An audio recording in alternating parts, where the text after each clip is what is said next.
High মিষ্টি বন্ধুরা, সবাই কেমন আছো? আশা করি যে যেখানে আছো সবাই ভালো আছো, সুস্থ আছো। শীত পড়ে গেছে, আর এই শীতের মধ্যে চিকেন ফ্রাই খেতে যে কি মজা, গরম গরম যদি হয়। এই দেখো, আমি বাহির থেকে নিয়ে এসেছিলাম, আর আমাকে না দিয়েই ওরা খেয়ে ফেলছে। আর আমি কি করব, তাকিয়ে তাকিয়ে দেখছিলাম আর ভিডিও নিচ্ছিলাম, আর মজাও পাচ্ছিলাম। ইস, কি মজা করে না খাচ্ছে বাচ্চারা। যাই হোক, আজকে রেসিপি তোমাদের কি দিয়েছি সেটা একটু শেয়ার করতে চাই।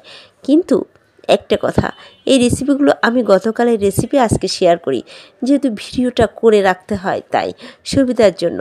তো বন্ধুরা, আমি কিন্তু পোলাও চালের খুদ বিরিয়ানি রান্না করছিলাম, কারণ খুদ বিরিয়ানিটা না রান্না করতে আমার কাছে বেশ মজা লাগে, আর খেতেও যা দারুণ লাগে না। তো বন্ধুরা, বুঝতেই পারছো যে পোলাও চালের খুদ বিরিয়ানি কত মজার হয়। এদিকে আমি কিন্তু সরিষার তেলে রান্না করতে করতে খুদ বিরিয়ানি কিন্তু আমার প্রায় হয়ে গেছে। একটু ঢাকা দিয়ে রেখেছি, আমি একটু মাংসটা চাপিয়ে নিলাম, দেখে তো। আর সব কিছুই আমি সরিষার তেল দিয়ে রান্না করলাম আজকে, এই জন্য বেশ সুস্বাদু লাগে। এই দেখো, আমার হয়ে গেছে ভাতটা, বেশ ঝরঝরে হয়েছে। তো বন্ধুরা, শীতের দিনটা কিন্তু বেশ ভালোই লাগে, কারণ সব কিছু খেয়ে শান্তি করা যায়। তেলের জিনিস খেলেও কিন্তু কোনো সমস্যা হয় না। আমি কথা বলতে বলতে একটা টমেটো কিন্তু কেটে নিলাম। এই টমেটো কিন্তু আগে দেওয়া হয়নি, মাংসে দিব, যেহেতু মশলার মধ্যে আমি আগে থেকে দিয়ে দিই। আর যেভাবে হোক টমেটো দেও না কেন, যখন তখনই সেটা কিন্তু গলে যায়। লাড়া দিতে দিতে মাংসটা গলে যায় টমেটো। এদিকে আমি আলুটা একটু ভেজে নিচ্ছি অন্য একটা চুলায়। দেখতেই পাচ্ছ বন্ধুরা, আমার কিন্তু বেশ কষানো লাস্টের দিকে চলে এসেছে। এখন আমি আলু ভাজাটা দিয়ে দিলাম।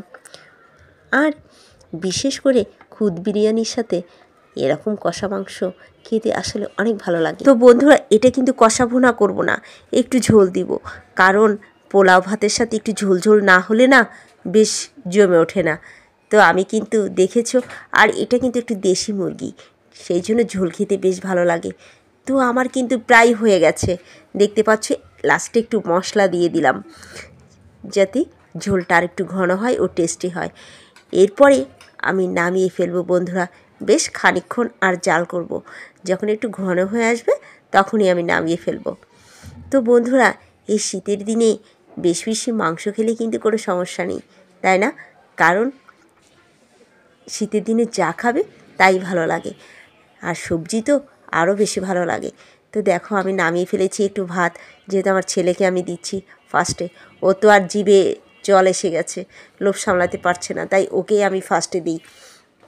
যেহেতু এই দেখো, ঝোলটা দেখেছো কি ঘন হয়েছে, দেখতে বেশ ভালো লাগছে না বন্ধুরা?